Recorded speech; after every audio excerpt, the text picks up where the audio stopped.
I never thought the first sound I'd hear on a quiet Sunday morning would be the metallic screech of saws cutting through my fence posts.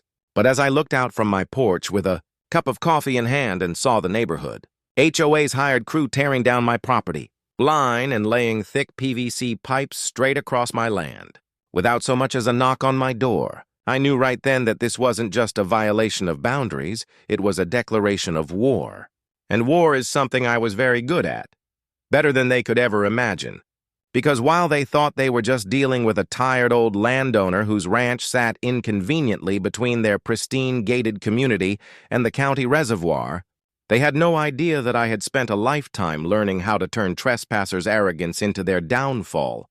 And this time would be no different, so I put down my coffee, walked calmly to the end of my porch, and whistled for my dog, Bear. A massive German shepherd who came charging out with a bark that made the so-called construction workers freeze mid-cut, their gloved hands trembling just a bit as they realized they were standing knee-deep in someone else's property. And not just any property, but land owned by me, the man who never sold, never leased, and never once bent to HOA intimidation, no matter how fancy their threats came dressed in legal letterhead. And as I stood there with Bear growling low by my side, I locked eyes with the foreman, a smug man with a clipboard who seemed to think my outrage was little more than an inconvenience. Because with one raised eyebrow, he tried to wave me off like I was just another angry homeowner they could bully. But then I stepped closer, pointed at the torn-down fence, and said in a voice as calm as the storm before it breaks, "You've got 10 seconds to tell me who gave you permission to destroy my property and run that pipe." Because I sure as hell didn't. And though he cleared his throat and muttered something about the HOA board approving the project, his voice cracked just enough for me to know he hadn't expected confrontation. And when he tried to hand me a paper that looked suspiciously like an HOA resolution stamped with their logo, I didn't even take it, I just laughed, slow and deliberate. Because here's the thing they never understood. HOA power stops at the edge of their manicured lawns. And out here, on my ranch, the land and everything under it belonged to me and me alone. And no committee, no board, and no smirking HOA president in a pearl necklace had any legal right to lay a single inch of pipe through it without my signature. Which they didn't have and never would, so I told the foreman to pack his men and equipment and get off my land before I called the sheriff. And though he huffed and puffed about delays and penalties, he finally signaled his crew to start rolling up their lines. But the look in his eyes told me this wasn't the end. Not by a long shot, and sure enough, by that evening, the HOA president herself, Meredith Hollingsworth, a woman known for her sharp suits, sharper tongue, and a smile so tight it could cut glass, showed up at my gate in her glossy black SUV, honking impatiently as if I were her chauffeur. And when I walked down to meet her, she rolled down her window and, without even a greeting, snapped, "You're obstructing community infrastructure improvements, and if you don't comply, you'll face fines and legal consequences." And I just stood there, arms crossed, Bear sitting at my feet, and said, "Meredith, you can find me all you want in your little HOA fantasy land, but out here, you've got nothing but hot air and trespassing charges waiting to stick." And the way her nostrils flared told me I'd struck a nerve. But what I didn't tell her right then, what I kept tucked close to my chest like a winning card, was that I already had an idea forming. A way not just to stop their arrogant pipeline, but to end their control entirely. And it didn't involve fences or warnings. It involved going straight to the source. Because if they wanted to run their lifeblood through my land without respect, then maybe it was time I took ownership of the lifeblood itself. And only I knew exactly how to do that. Because years ago, before the HOA even existed, I had researched the water rights in this county. And I knew something Meredith and her board had clearly overlooked. The source that fed their entire community's supply wasn't county-owned, wasn't HOA-owned, and sure as hell wasn't protected from private acquisition. It was just sitting there upstream in legal limbo, waiting for someone smart enough to claim it. And I had both the resources and the patience to pull it off, which meant this little fence-cutting stunt of theirs had just handed me the perfect excuse to move forward with a plan that would leave them high and dry, literally. And by the time Meredith drove away in a huff, tires spitting gravel, I already knew the next steps, and I couldn't help but grin, because what she thought was her victory lap was about to become the start of her downfall. And every smug board member who voted with her would soon learn what it felt like to live without water in a desert state. Meredith probably thought her visit would rattle me, maybe intimidate me into backing down, but she clearly didn't know the kind of man I was. Because while she drove back to her gated castle and no doubt gathered her board for another round of self-congratulating arrogance, I was already digging through old files in my office. The kind most people would have long since forgotten. Files about county water rights, obscure deeds, and historical claims buried so deep in the courthouse archives that no one in that HOA had ever bothered to check them.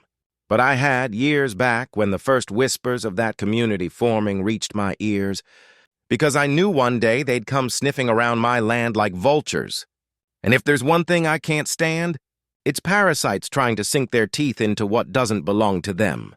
So I had prepared myself for the day, and now that day had finally come.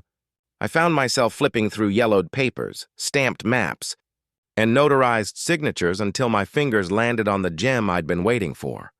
A record of the spring upstream, technically classified as an unincorporated water source, meaning no municipality or private body had filed an updated claim in decades, which in the right hands could be turned into full legal ownership. And the right hands were mine, because I had a lawyer on retainer who knew exactly how to move fast when opportunity struck. So I made the call, told him to start the paperwork, and by the end of the week, what the HOA thought was their permanent lifeline was on its way to becoming my private property, secured and stamped by the county registrar. And I swear the thrill of it tasted better than any victory whiskey I'd ever had. Because this wasn't just defense, this was offense. A strike so deep they wouldn't even know they were bleeding until their faucets ran dry. And as I leaned back in my chair that night, Bear snoring at my feet, I imagined the look on Meredith's face when her community realized their showers sputtered, their sprinklers failed, and their swimming pools turned to dust bowls, all because she thought she could bully me with her cheap plastic pipes. And that image alone made me sleep like a baby, though I knew sleep was only the start. Because the battle wasn't won yet, it was only beginning, and Meredith wasn't the kind of woman to accept defeat quietly. She was the kind who would double down, claw, and scheme until she either got her way or destroyed herself in the process. And frankly, I was fine with either outcome, because I had patience, leverage, and a piece of paper that said the source was mine, all mine. And soon enough, the HOA would feel the squeeze in ways they couldn't lawyer their way out of.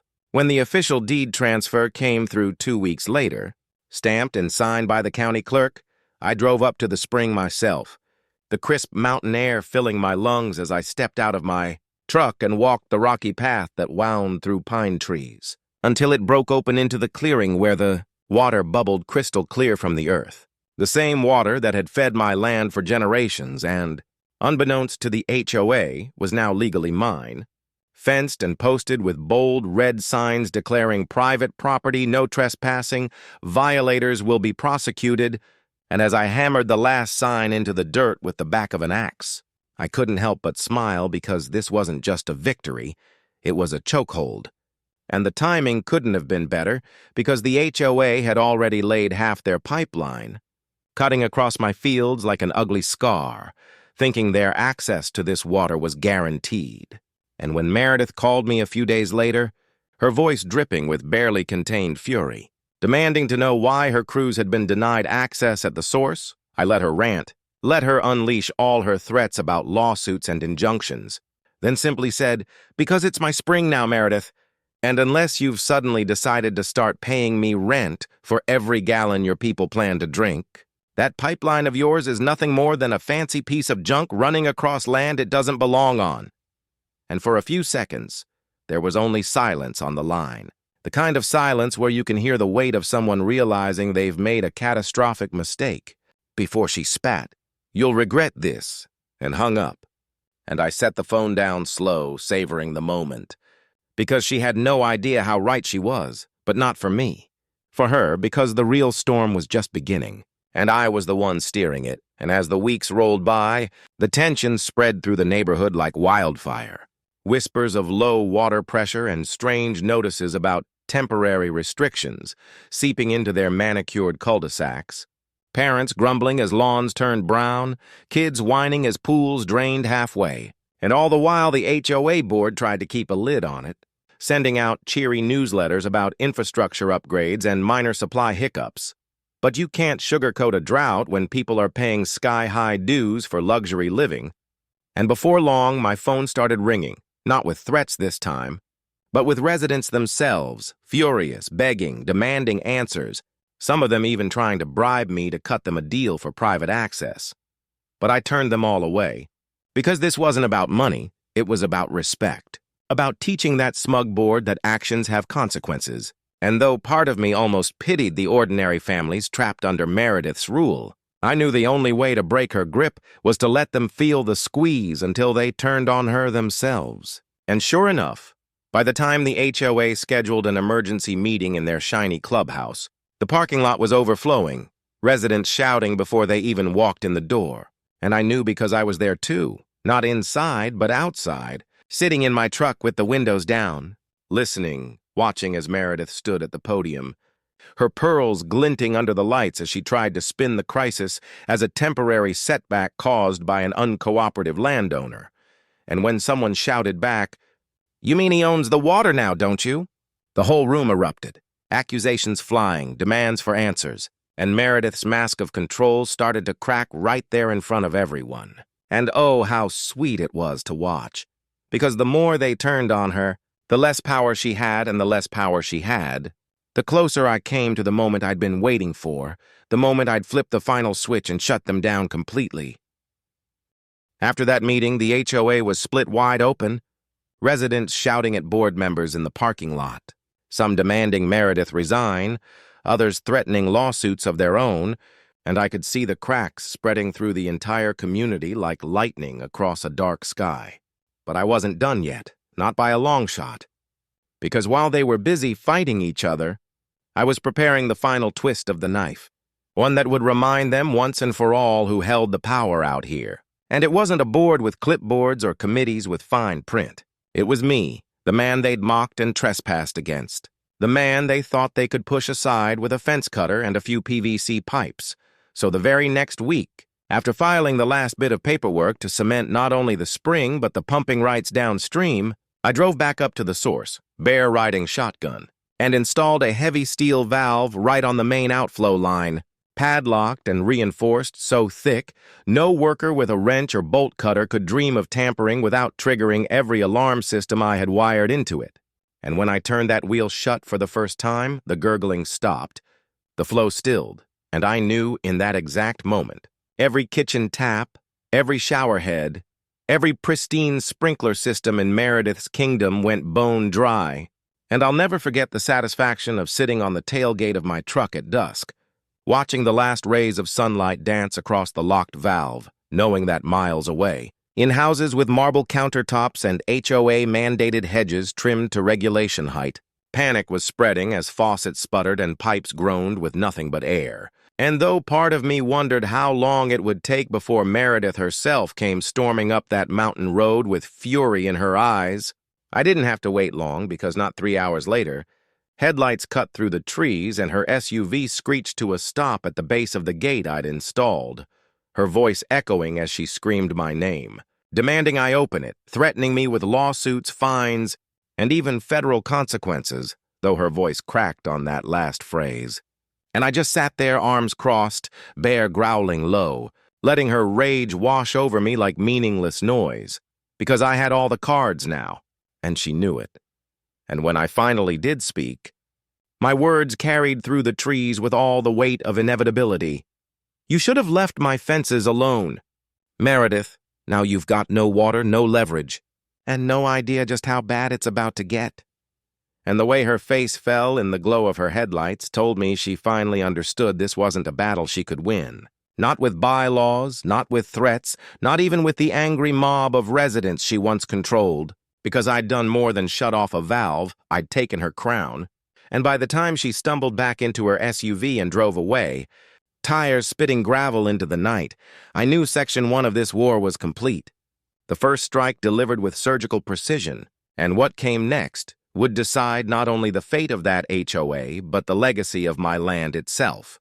because I wasn't done teaching them the cost of arrogance. Not yet, not by a mile, and the deeper they pushed, the harder I would push back, until there was nothing left of their empire but dust and dry pipes rattling in the silence of defeat. They came at dawn the next morning with lawyers and tow trucks, and when the first shiny black SUV bearing the law firm's logo rolled up my dirt road, Meredith's smile had been replaced by a practiced coolness that looked like it belonged on a television set. She was flanked by two attorneys in ill-fitting suits and a cameraman from the local lifestyle magazine who'd somehow smelled a scandal and wanted to film every dramatic reaction. And they expected drama, and they expected me to fold. That was their whole playbook. Overwhelm the individual with formalities until the individual either paid up, backed down, or let themselves be humiliated in public. But the thing about me is that I've never been good at playing the expected role. And when the lead attorney marched up with a stack of printed affidavits and an injunction in hand, I didn't shuffle, I didn't apologize, and I certainly didn't cave. Instead, I waved him off with a courteous smile and invited him to sit on the stump beside my porch while I poured coffee for everyone. And as the scent of coffee and diesel mingled in the cool air, I listened to their litany of threats, trespass claims, easement arguments, eminent domain posturing. Each legalese-laden sentence designed to make the average person's heart race and their spine bow, but I wasn't average. And their paper tiger roared like wind through a hollow log because my ownership of the spring and the registered pumping rights were clean as a bell, with notarized filings and county stamps that would choke the throat of any judge who preferred precedent to politics. The lead attorney's jaw tightened when I slid a copy of the deed across the stump and pointed to the registrar's signature, the one his firm had obviously neglected to audit in their haste to intimidate. And for a moment there was the awkward silence of a crowd that realized the star performer had forgotten their lines, and Meredith's hand, which had been trembling in her glove, tightened around her phone as she whispered into it like a captain on a sinking ship. And then the board's plan shifted. When the suit didn't terrify me, they would mobilize the court of public opinion, drip-feed the neighbors misinformation through glossy mailers and sympathetic op-eds, and try to manufacture outrage that would isolate me. Because power in a community like theirs lives inside narratives and who controls them, and they'd spent a decade mastering the art of shaping conversations at cocktail hours and neighborhood barbecues. But they forgot that narratives can be cut the other way too. And I knew how to do that better than they could imagine. Rather than fight them in a courtroom whose delays could take months or years, time that would let Meredith marshal her contacts and bankroll, I decided to play in the messy middle ground where human greed and desperation make brittle alliances. And so I started by talking to the residents, not as an enemy but as a mirror, which proved to be the sharpest tactic of all. I walked their streets under the guise of conciliatory outreach, offering a calm, unvarnished truth. The water came from my spring. I owned the pumping rights, and if Meredith's board wanted to keep living in the illusion of uninterrupted service, they could either negotiate fairly or face an escalation I wouldn't hesitate to carry out. And my candor hit them like a cold slap, because it removed the comforting fiction that the HOA had always protected them. And when the fiction fell, anger followed like a vendetta finally given permission to breathe. And that anger did what I had predicted. It turned members of the community away from the board and toward me. Because I spoke plain English and Meredith spoke bylaws, and when people are thirsty, they don't care about legalese. They care about a solution that works now. But I was careful, ruthless perhaps, but careful. Because I'd never wanted ordinary families to suffer more than absolutely necessary. My fight was with the machine, with the people who weaponized rules to take from others, not with the mothers who could no longer run their sprinkler systems or the teens whose yard parties shrank to one inflatable pool. So my actions were calibrated to pressure the board while leaving the public with plausible escape routes that directed their outrage toward the real problem, and not toward me, which was as much strategy as it was spite, because I needed the moral high ground if litigation came down like a sledgehammer, and courts do tend to like those who can say they tried to be reasonable first. While Meredith launched a media campaign claiming I was acting maliciously and endangering children by withholding water in the heat, I quietly arranged for emergency potable water deliveries to the most vulnerable households, the McLean widow, whose oxygen machine required a reliable supply, the Patel family with newborn twins, kids on summer baseball teams, not as charity, but as an ethical wedge that separated the board's narrative from reality, and it worked. Pictures of me handing over jugs to grandmothers circulated faster than Meredith's glossy mailers, and the board's attempts to paint me as a villain began to look thin beside the faces of the relieved and grateful. Yet the tide of the battle continued to rise, and the board, seeing its influence slip like water through a fist, switched to desperate tactics. Threats of countersuits alleging nuisance and intentional interference with contract, attempts to get temporary restraining orders against me, and worst of all, a whisper campaign to implicate my name in murkier, dirtier affairs, bribery, environmental violations, even sabotage.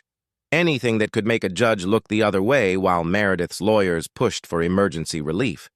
And when the whispers escalated into anonymous letters and a smear piece in the local paper claiming environmental contamination near the spring, I smelled foul play and traced the breadcrumbs like the tracker I used to be. Because there's a difference between bold legal maneuvers and cowardly hits from people who hide behind reputations, and the board's orchestrated press was clearly the latter. I responded with proof, independent environmental tests, affidavits from impartial hydrologists who confirmed the spring's purity, and a dossier exposing holes in Meredith's past dealings. A zoning waiver that inexplicably favored a contractor who'd later donated to the HOA president's re-election campaign, a series of municipal permits that seemed to have been rubber-stamped with unusual speed, and a pattern of partnerships that suggested the board's interest in the pipeline had less to do with community infrastructure and more to do with line items and profit margins.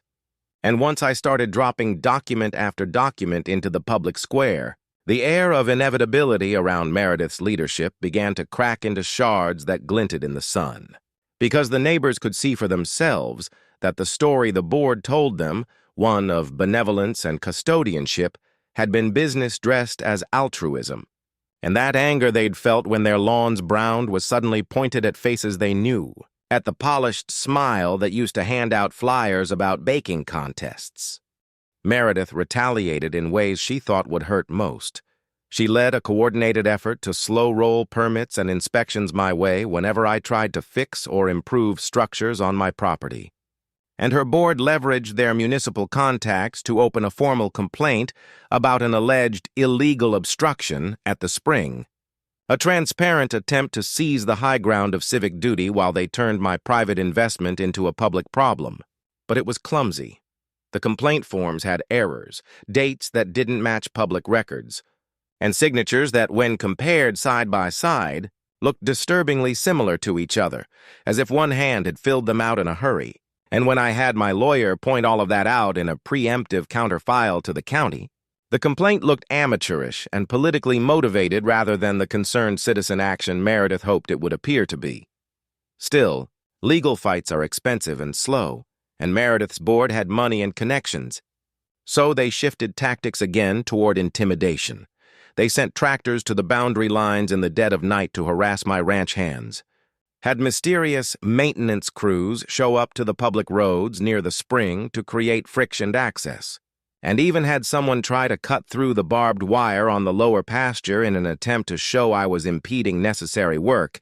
But when those crews left tool marks that could be traced to companies who'd been paid by the HOA, I had them on tape.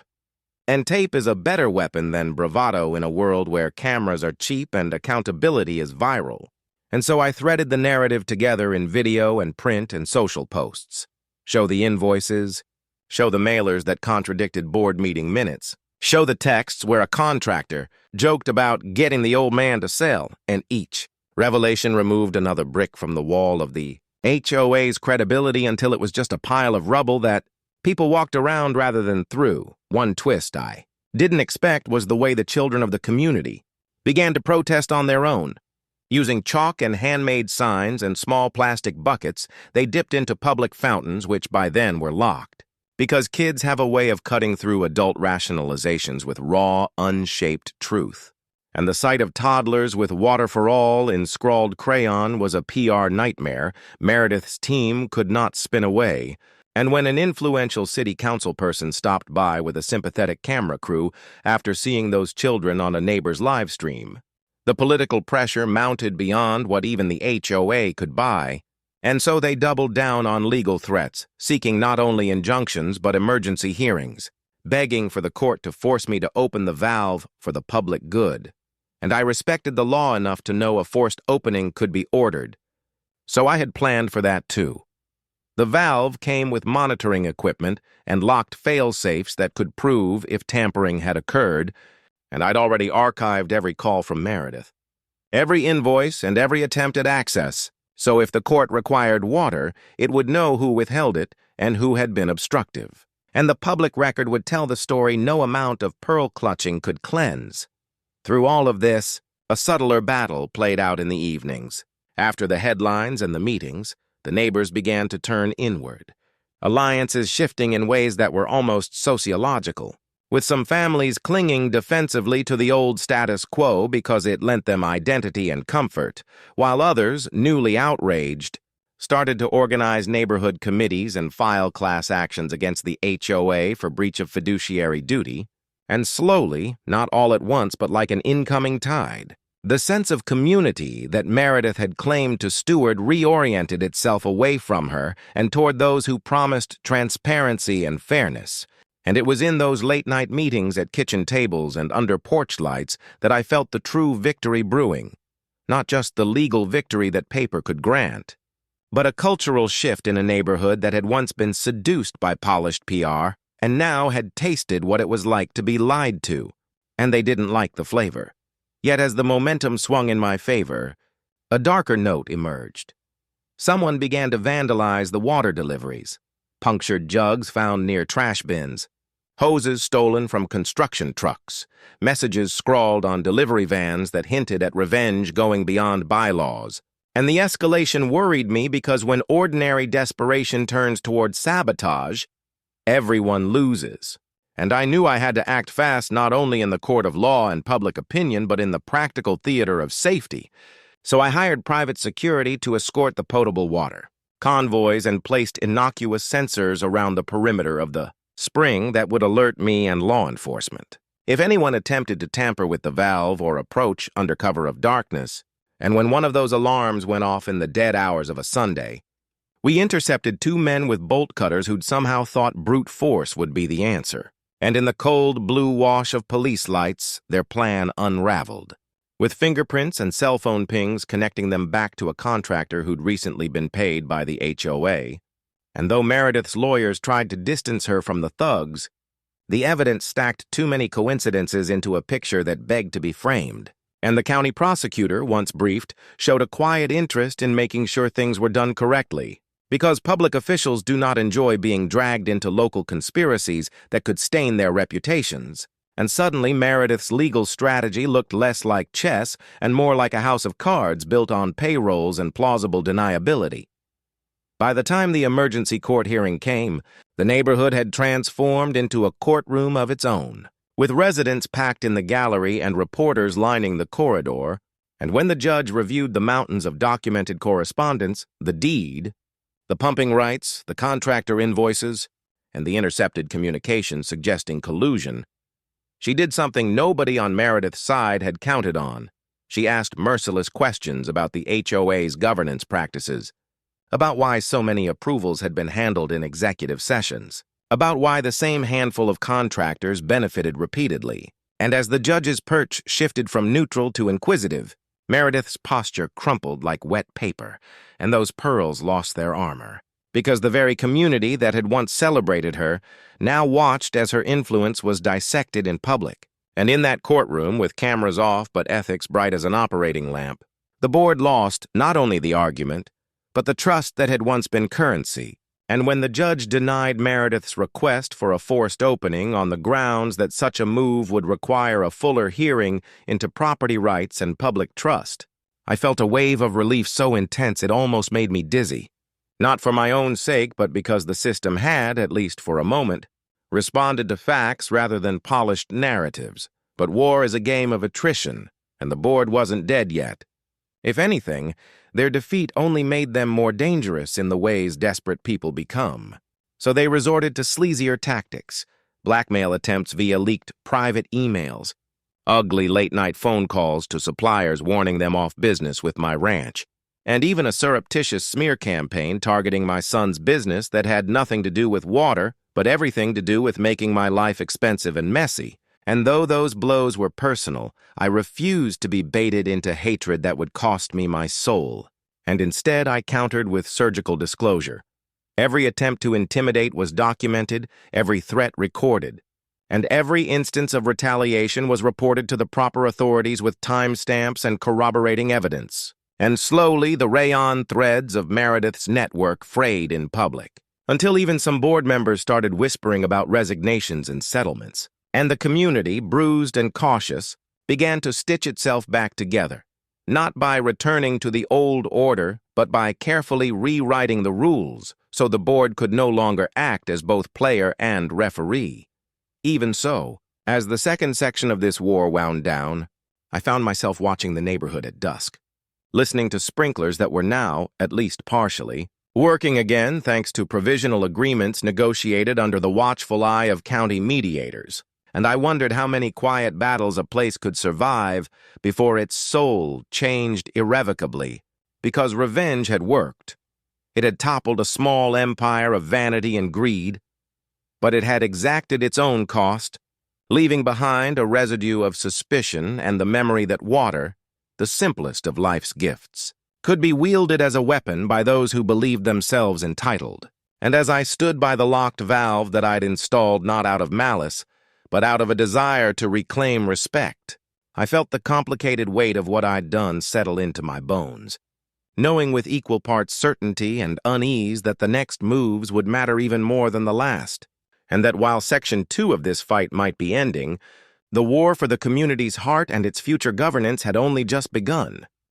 Meredith's fury after the shutoff was only the beginning, because if there's one thing about people drunk on power, it's that they don't fade quietly into the night. They claw, they scream, they throw every dollar lawyer and dirty trick they can muster into the fire before accepting they've lost. And that's exactly what happened in the weeks that followed, as the HOA threw itself into a frenzy of lawsuits, emergency meetings, and even thinly veiled threats delivered by men in cheap suits who parked at the edge of my driveway like they thought intimidation would change the fact that the water source was mine, legally stamped, signed, and sealed by the county registrar.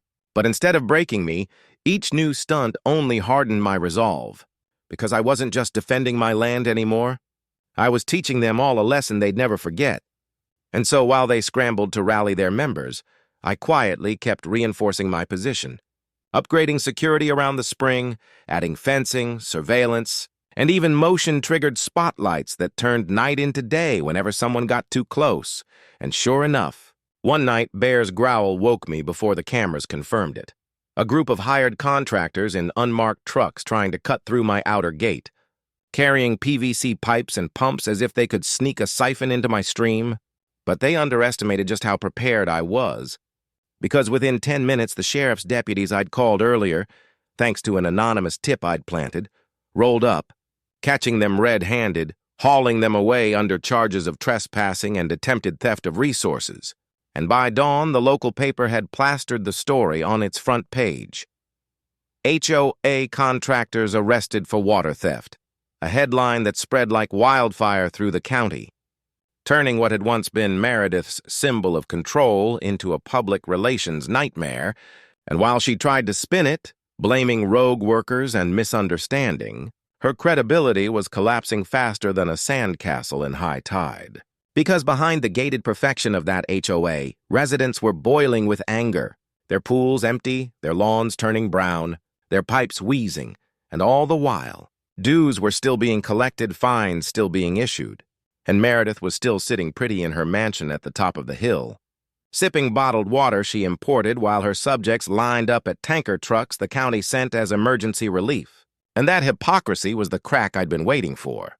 The crack I widened by sending carefully chosen documents to every single homeowner, copies of the deed that showed the spring was mine, proof of the arrests, and most delicious of all, Records I'd uncovered showing Meredith and a few board members had diverted HOA funds to expansion projects that were nothing more than slush accounts to pay for their luxury renovations. And when those documents hit the neighborhood, the HOA that had once strutted like royalty fractured into chaos. Emergency meetings devolved into shouting matches. And within weeks, lawsuits weren't pointed at me anymore. They were pointed at Meredith by her own residents. People who now realized they'd been bled dry for a mirage of control. And just when I thought the end had come, Meredith made one last desperate gamble, filing a federal injunction to try and seize my spring under some flimsy claim of public necessity. But the judge, armed with my evidence, the arrests, and the fact that she'd already been caught mismanaging funds, dismissed it with prejudice, slamming the gavel so hard it echoed like a final nail in her coffin. And when the ruling came down, I knew the war was over. Not with a bang of violence, but with the quiet, crushing weight of law, the very tool Meredith had once tried to use against me, and now, stripped of her title, bankrupt from legal fees, and abandoned by her own board, she sold her mansion at a loss and vanished from the county. Her name nothing more than a bitter taste in the mouths of those who once feared her. While I stood on the ridge above my spring, there at my side, watching the water flow steady and free, knowing it would never again be threatened by greed or arrogance. Because I hadn't just won back my land, I'd secured my legacy, and as the sun set golden over the valley, casting long shadows across the ruins of a failed empire, I couldn't help but smile at the thought that in the end, all it took to topple an entire kingdom of clipped hedges, HOA bylaws, and smug arrogance was a single man with patience, paperwork, and the will to turn off a valve. And from that day forward, whenever neighbors or strangers asked me what happened to the HOA down the road, I'd just chuckle Pat Bear's head and say, "They cut my fence, so I cut their lifeline, and I reckon they won't be back to make the same mistake twice. Because in this land, the water was mine, the freedom was mine, and the victory, hard-fought and absolute, would echo long after the last drop of their control had dried to dust."